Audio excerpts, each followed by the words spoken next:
এক অফিসের বড় সাহেব তার স্ত্রীরে খুব ভয় পায়, প্রচন্ড ভয় পায়।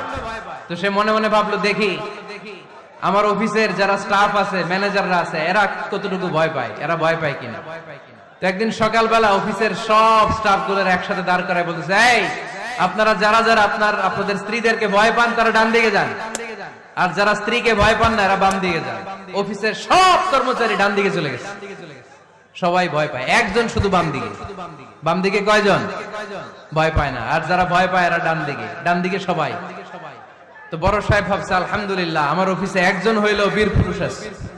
তো বীর পুরুষের কাছে যে বলে, ঘটনা কি, আপনি মোটেও ভয় পান না?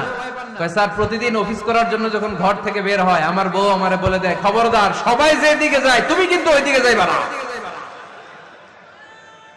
সবাই যেদিকে যায় তুমি ওইদিকে গেলে খবর আছে। বড় সাহেবকে খবরদার, এটা তো আরো ডরায়।